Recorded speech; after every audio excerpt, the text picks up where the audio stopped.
ABD ve İsrail İran'ı hep hava saldırılarıyla vuruyor. Çünkü İran'ın bu konuda çaresiz olduğunu biliyorlar. İran'ın bir hava savunma kabiliyeti yok. Onlar da bunu kullanıyorlar. Peki bir gün bir olup aynı şekilde Türkiye'ye saldırmak isteseler Türkiye onları engelleyebilir mi? Yani Türkiye'nin bir hava savunma kabiliyeti var mı? ABD ve İsrail'in hava kuvvetlerini engelleyebilecek seviyede bir hava savunma kabiliyeti var mı? Bence bu haftanın en önemli sorusu bu. Ve Aura Sebilon sponsorluğunda bugün bu soruyu cevaplıyoruz.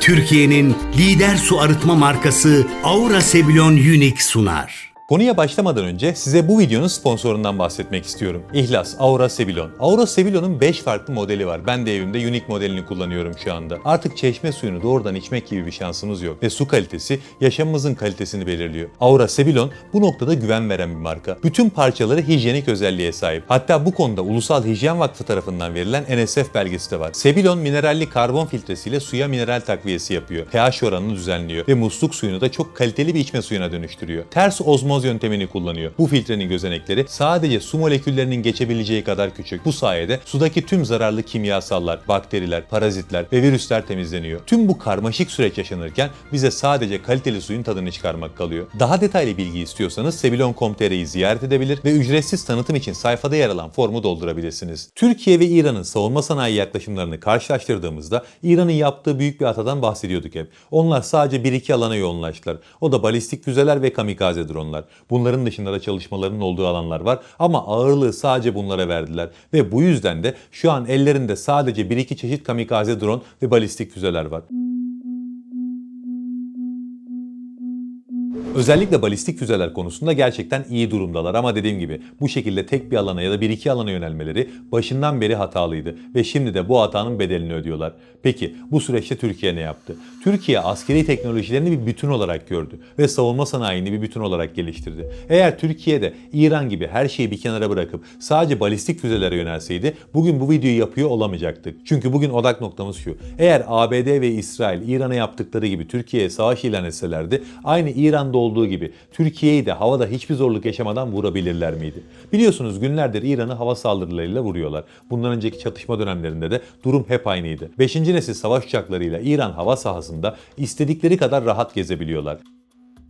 Peki Türkiye için de işler böyle mi yürürdü? Bu soruya genellikle karamsar bir bakış açısıyla yaklaşıldığını görüyoruz. Çünkü 5. nesil savaş uçağı dediğimiz zaman herkesin aklına sadece görünmezlik geliyor ve bunun mutlak bir görünmezlik olduğu zannediliyor. Ama durum tam olarak öyle değil. Daha da önemlisi hava sahası savunması demek eskiden olduğu gibi sadece gökyüzünde görebildiğin uçağı vurabilmek anlamına gelmiyor artık. Hava sahası savunması düşmanın kendi hava sahanızda harekat icra etme yeteneğini farklı şekillerde kısıtlamak olarak tanımlanıyor. Yani mesele sadece hava sahasına giriş yapanı vurup düşürmek değil. Mesele onun çok daha öncesinden başlıyor ve Türkiye'nin kendi hava sahasını korurken kullanacağı birçok farklı enstrümanı var. Yani tek bir hava savunma sisteminden bahsetmeyeceğiz şu anda. Hatta sadece hava savunma sistemlerinden de bahsetmeyeceğiz. Ama tabii ki hava sahasının korunması dendiğinde akla ilk gelen çelik kubbe sistemi oluyor. O yüzden onunla başlayalım. Çelik kubbe Türkiye'nin çok katmanlı hava savunma sistemi. Birçok farklı sistem çelik kubbe projesi altında tek bir çatı altında toplanıyor. Sistemler hakkında çok detaya girmeyeceğim çünkü odak noktamız bugün sistemlerin özellikleri değil.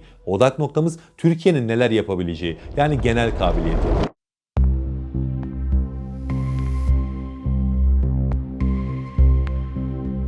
Mesela çelik kubbede çok alçak irtifayı Korkut, Gökberk ya da Sungur gibi sistemler koruyor. Bunlar genellikle 10 kilometre menzile kadar tehditlere karşı etkili. 10 kilometre menzil deyince de tabii ki insansız hava araçları, mini dronlar ya da helikopterler bu katmanda engelleniyor. Alçak irtifada ise Hisar, A ve Gürz gibi sistemler var. Bunlar da 25 kilometreye kadar etkili. Savaş uçakları, seyir füzeleri ve SİHA'lar bu katmanda engelleniyor. Orta irtifada ise Hisar, O ve Gökdemir gibi sistemler devreye giriyor. Bunlar da 50 kilometreye kadar bir menzille savunma yapabiliyorlar. Bütün uçaklar ve hassas güdümlü mühimmatlar bu katmanda engelleniyor.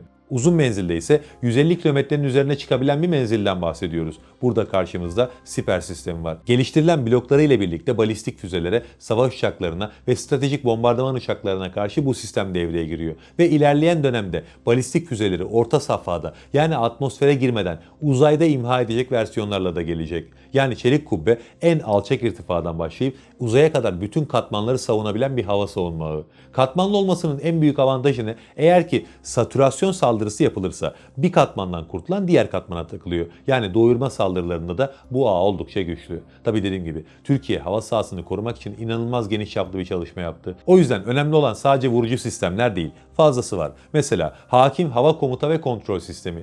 Bu sistem çelik kubbenin beyni. Zaten Türkiye'nin savunma doktrinini İran gibi ülkelerden, hatta dünyada bildiğiniz birçok gelişmiş ülkeden de ayıran en önemli, en kritik bileşen bu. Hakim farklı sensörlerden veri topluyor. Kara radarları da var bunun içinde, deniz radarları da var, AVAX uçakları da var. Bütün bu verileri yapay zeka desteğiyle bir araya getirip gerçek zamanlı bir hava resmi oluşturuyor. Ardından yine yapay zeka destekli karar destek mekanizmaları bir tehdidin hangi batarya tarafından vurulması gerektiğini belirliyor. Vuruş olasılığını hesaplıyor. Kalan mühimmat stoklarını hesaplıyor. Ve sadece saniyeler içerisinde bunu yapıyor. Doğru saldırı sistemini hemen devreye sokuyor ve hedefi imha ediyor. Hakim bütün ülkeyi kapsayan bir farkındalık anlamına geliyor. Yani İzmir'de bulunan bir hava savunma sistemi bile Hakkari'deki radardan gelen verileri takip edebiliyor. Bu da elbette çok geniş bir alanda farkındalık oluşturuyor ve çok daha erken şekilde tedbir almayı sağlıyor. Tabii geniş bir alan deyince radarlardan bahsetmek gerekiyor burada. ABD ve İsrail'in hava kuvvetleri Türk hava sahasına kafasına göre giremez. Çünkü Türkiye radar altyapısı konusunda gerçekten müthiş bir durumda. Bunun mimarı da Aselsan.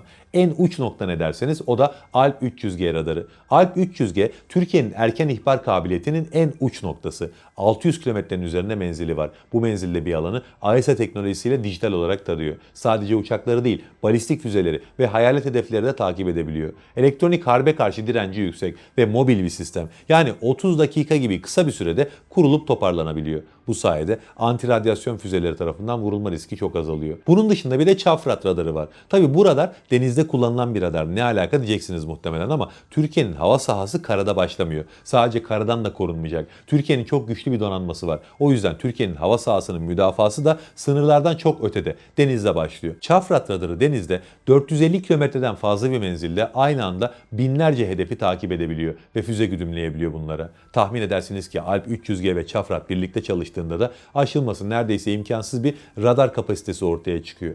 Türkiye'nin hava sahasını korurken kullanacağı enstrümanlar da bunlarla da sınırlı değil. Bir de bu işin elektronik harp boyutu var. Modern savaşlarda elektronik harp ilk kurşunu atmak demek ve dünyada Türkiye'nin şu an elektronik harp kabiliyetiyle yarışamayacağı tek bir ülke yok.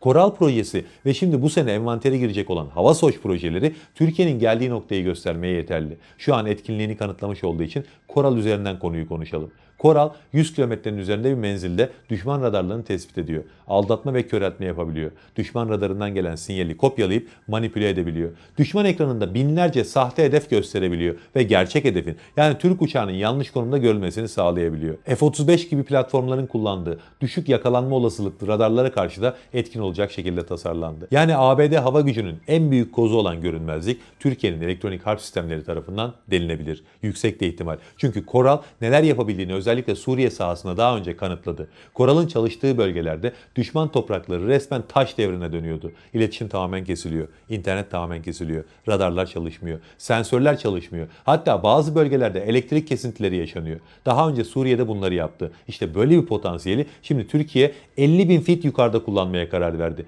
Ve Havasoç projesi ortaya çıktı. Bu projeyle Türkiye dünyada sadece 3-4 ülkenin sahip olduğu bir havadan uzak mesafe karıştırma kabiliyetine sahip olacak. Uzak bir zamandan da bahsetmiyorum. Bu yıl içerisinde 4 uçak da envantere giriyor. Şu an son testler yapılıyor. ABD ya da İsrail, Türkiye'nin hava sahasına girmeye niyetlendikleri anda Havasoç onların radarlarını, sensörlerini tamamen karıştırabilir. Bir diğer önemli başlık da Türkiye'nin F-16 envanteri. Elimizde şu an 230 civarında F-16 savaş uçağı var. Bunlar Özgür projesiyle nesil 4.5 olarak güncelleniyorlar ve bunlara Aselsan'ın geliştirdiği AESA radarı olan Murat radarı entegre ediliyor. Bu sayede Türk F-16'ları aynı anda onlarca hedefi takip edebiliyor ve bunlara yüksek hassasiyette kilitlenebiliyor. Karıştırılması çok zor olduğu için düşmanın elektronik harp girişimlerinden kurtulabiliyor ve görünürlüğü ciddi anlamda düşürüyor. Bu uçaklarla tespit etmek tabii ki tek başına bir işe yaramaz. Bir de düşman hedeflerini imha etmesi var. Onun için de Gökdoğan ve Bozdağ'ın füzeleri kullanılacak. Bunların ikisi de envanterde. Gökdoğan görüş ötesi, Bozdağ'ın görüş içi havadan havaya füzeler. Yani bir kriz anında ABD bize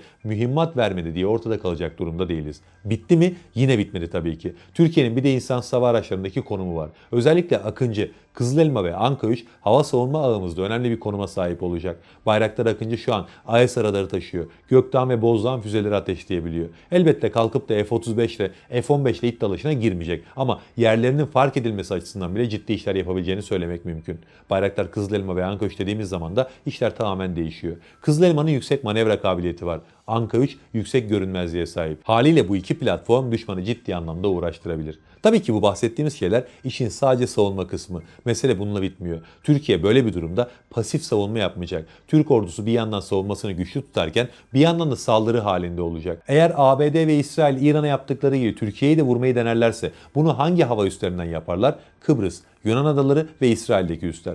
Bu üsleri kullanacaklar ya da ABD'nin uçak gemisi Akdeniz'e gelecek. Böyle bir durumda Türkiye'nin Tayfun'la birlikte bütün bu bahsettiğimiz alandaki hava üslerini vurabilecek balistik füze kabiliyeti var. Tayfun tahmini olarak 800 kilometrenin üzerinde bir menzile sahip artık ve sapma payı metrelerle ölçülecek seviyede. Bunun yanında bir de Türkiye'nin SOM seyir füzeleri var. 250 kilometre üzerinde menzile sahipler. Tüm bu enstrümanları kullanarak Türkiye çevreden bir tane bile uçak havalanamayacak hale getirir bu bölgeyi. Son olarak da Rusya'dan aldığımız S-400 hava savunma sisteminden bahsetmekte fayda var. S-400 çelik kubbenin en üst katmanı şu anda. 400 kilometre menzili var. 30 kilometre irtifa tavanı bulunuyor. Bu sistem düşman tanker uçaklarını ve AWACS uçaklarını kendi menzili içinde operasyon yapamaz hale getirir. Varlığı bile ABD ve İsrail'in hava saldırısı denemesini engellemeye yeterli. Yani kısacası Türkiye İran'a benzemez. Türk hava sahasına girmek öyle kolay iş değil. Biz savunma sanayini geliştirirken bütüncül bir bakış açısıyla geliştirdik. Aşılabilir mi? Elbette. Aşılamayacak savunma ağı diye bir şey yoktur. Ama ilk çatışmada tahmin ettiğinizden çok daha güçlü bir kalkan oluşturulduğunu hep birlikte göreceğiz. Zaten tahminim o ilk çatışma öyle çok 10 yıllarca sürecek bir zamanda da olmayacak.